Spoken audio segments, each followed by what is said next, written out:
Good evening, guys. On this topic, I will discuss on noun and the case. What is case? I will explain first case. The relation in which a noun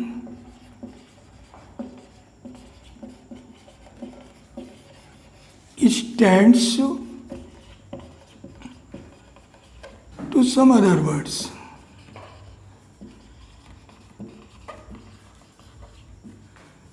Is called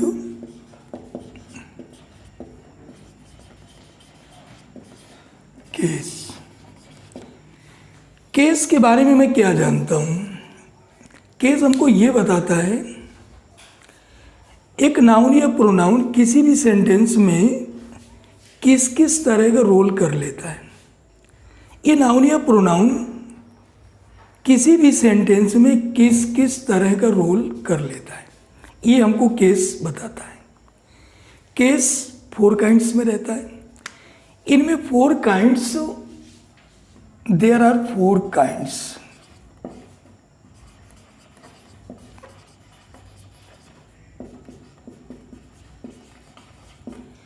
First is nominative case. Nominative case or subjective case.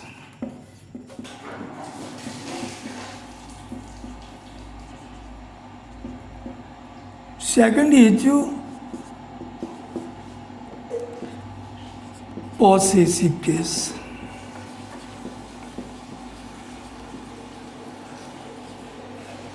Third is objective case. Fourth is vocative case.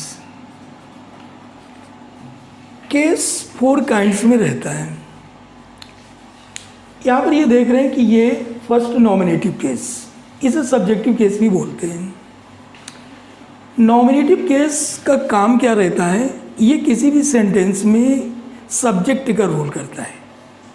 Nominative case functions as a subject in a sentence.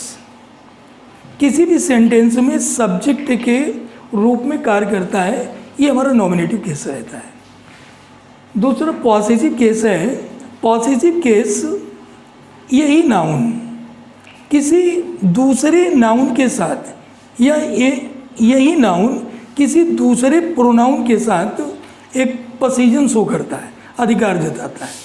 तो possessive case एक position showing के लिए use करते हैं. Third हमारा objective case है. यही noun किसी सेंटेंस में किसी वर्ब के ऑब्जेक्ट की भांति बिहेव करता है. तो जो नाउन किसी सेंटेंस में वर्ब की तरह बिहेव करेगी, जो नाउन किसी सेंटेंस में वर्ब के ऑब्जेक्ट की तरह बिहेव करता है, वो हमारा ऑब्जेक्टिव केस रहता है. फोर्थ हमारा वोकेटिव केस, वही नाउन जिसे मैं एक एड्रेस करने के लिए, पुकारने के लिए यूज करते हैं, तो दैट इज वोकेटिव केस. मैंने एग्जाम्पल दिया nominative case. Ram invited Mohan. यहाँ पर मैं ये देख रहा हूँ कि राम सब्जेक्ट की जगह प्लेस्ड है. ये राम, इसे मैं नॉमिनेटिव केस या सब्जेक्टिव केस कह देंगे. इसी राम को मोहन इनवाइटेड राम. वही राम जो इस सेंटेंस में सब्जेक्ट का रोल कर रहा था, वही नाउन इस सेंटेंस में ऑब्जेक्ट का रोल कर रहा है. तो इस नाउन को मैं सब्जेक्टिव केस और इस नाउन को मैं ऑब्जेक्टिव केस. तो इस तरीके से नाउन किसी भी सेंटेंस में एक सब्जेक्ट या ऑब्जेक्ट दोनों तरीके का रोल कर लेता है. तीसरा हमारा ये पॉसेसिव केस आता है. पॉसेसिव केस में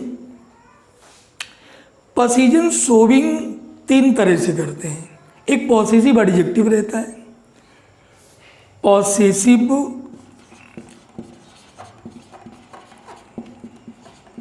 पोजीशन शोविंग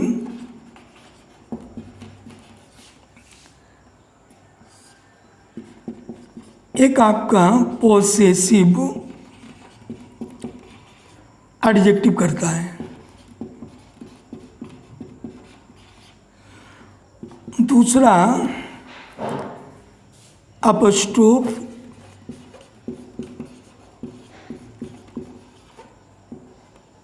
यस लगाकर पोजीशन शोविंग कर लेते हैं। तीसरा ऑफ जो का की के सेंस में यूज करते हैं। As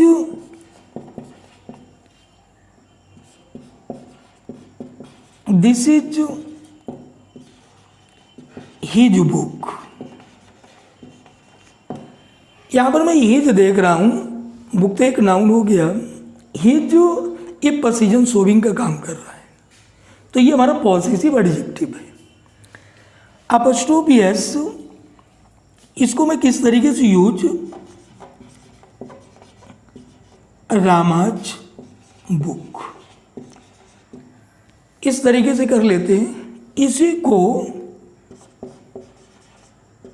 the book of Ram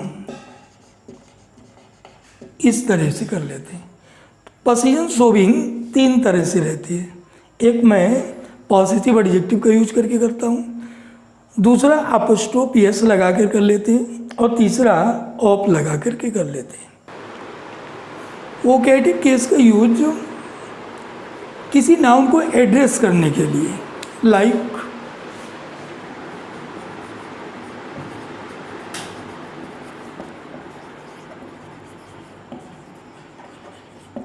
Mohan come here. यहाँ पर मोहन सिर्फ एड्रेसिंग के लिए यूज हुआ है, तो इस तरीके से केस को 4 काइंड्स में डिवाइड किया गया। एक हमारा सब्जेक्टिव केस, दूसरा पॉसेसिव केस, तीसरा ऑब्जेक्टिव केस और फोर्थ वोकेटिव केस। इन तीनों केसेज में, चारों केसेज में मैंने ये सीखा कि अगर किसी भी सेंटेंस की फॉर्मेशन में सब्जेक्ट की जगह पर जो भी नाउन या प्रोनाउन यूज करूँगा वो हमारा नॉमिनेटिव या सब्जेक्टिव केस का होगा। ऑब्जेक्ट की जगह जो भी नाउन या प्रोनाउन यूज करते हैं वो ऑब्जेक्टिव केस में से होता है। पोजीशन शोविंग के लिए या तो मैं पॉसेसिव एडजेक्टिव का यूज करता हूँ, या प्रीपोजिशन ऑफ लगाता हूँ, या अपस्ट्रोफ यस। इससे एक नाउन दूसरे नाउन के साथ पोजीशन शोविंग का काम करता है।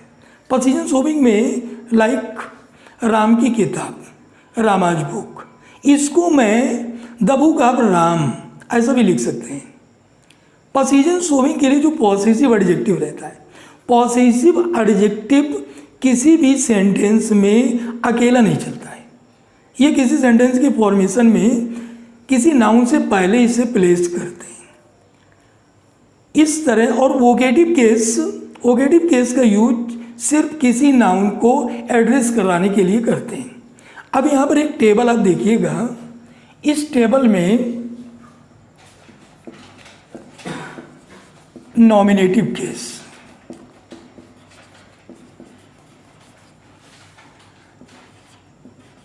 Possessive case,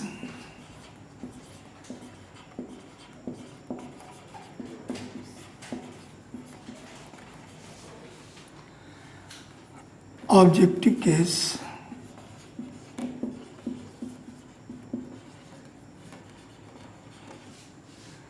possessive pronoun.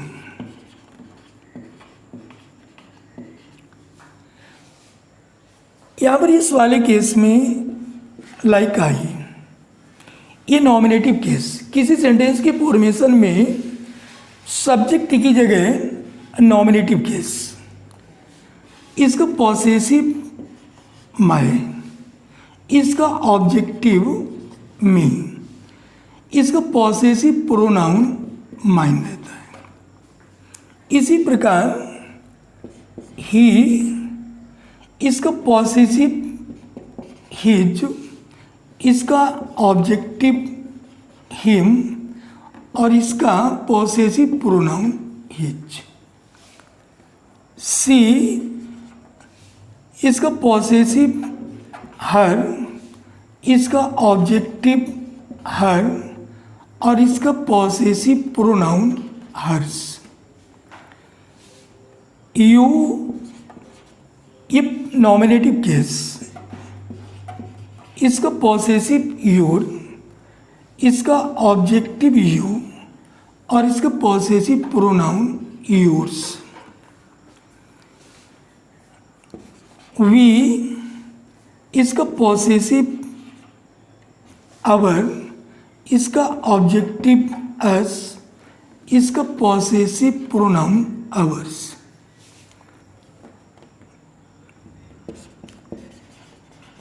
दे, इसका possessive pronoun their, objective case them और इसका possessive pronoun theirs. Possessive adjective, जो पॉसेसिव केस होगा ये देयर और पॉसेसिव प्रोनाउन जो होगा वो देयर्स। इट, इसका पॉसेसिव इट्स, इसका ऑब्जेक्टिव इट, इसका पॉसेसिव प्रोनाउन नहीं होता है। इस टेबल से मुझे ये सीखने को मिलता है, जब कभी भी मैं किसी भी सेंटेंस का ट्रांसलेट करते हैं, अगर मैं सब्जेक्ट की जगह प्लेस करता हूँ तो इस वाले से करता हूँ। जो नॉमिनेटिव केस इस कॉलम में आते हैं, इनमें से मैं सब्जेक्ट की जगह प्लेस करता हूँ। अगर किसी नाउन के साथ पोजीशन शोविंग करना रहता है तो पोजीशन शोविंग के लिए पॉसेसिव केस में से सेलेक्ट करते हैं। लेकिन यहाँ ध्यान देने की चीज़ ये है कि पॉसेसिव केस कभी भी किसी भी सेंटेंस में अकेला नहीं चलता है, ये किसी नाउन से पहले इसको प्रयुक्त करते हैं। ऑब्जेक्टिव केस किसी वर्ब के ऑब्जेक्ट के रूप में इस वाले कॉलम में से लेते हैं। पॉसेसिव प्रोनाउन ये किसी भी सेंटेंस में, ये सेंटेंस के सब्जेक्ट और ऑब्जेक्ट ये दोनों तरीके से बिहेव करता है। सब्जेक्ट और ऑब्जेक्ट दोनों तरीके से बिहेव ये पॉसेसिव प्रोनाउन करता है। इस तरीके से मैंने ये देखा कि किसी सेंटेंस के फॉर्मेशन में जो सब्जेक्ट का रोल कराता हूँ तो नॉमिनेटिव केस में से, पोजीशन शोविंग कराता हूँ तो पॉसेसिव केस में से, और किसी भी वर्ब के ऑब्जेक्ट के रूप में प्लेस कराता हूँ तो ऑब्जेक्टिव केस में से, और किसी भी सेंटेंस में जो पॉसेसिव प्रोनाउन रहता है ये सेंटेंस के सब्जेक्ट और ऑब्जेक्ट ये दोनों तरीके का बिहेव कर लेता है। लेकिन जो हमारे मेन जो एग्ज़ाम पर्पज़ से मेनली जो भी क्वेश्चन अराइज होते हैं, जो भी क्वेश्चन आस्क किए जाते हैं, तो वो सारा मेनली ऑलमोस्ट पॉसेसिव केस में से। पॉसेसिव केस का डिटेल आप पढ़ेंगे कि पॉसेसिव केस किस तरीके से किसी भी सेंटेंस में यूज करते हैं। ओके।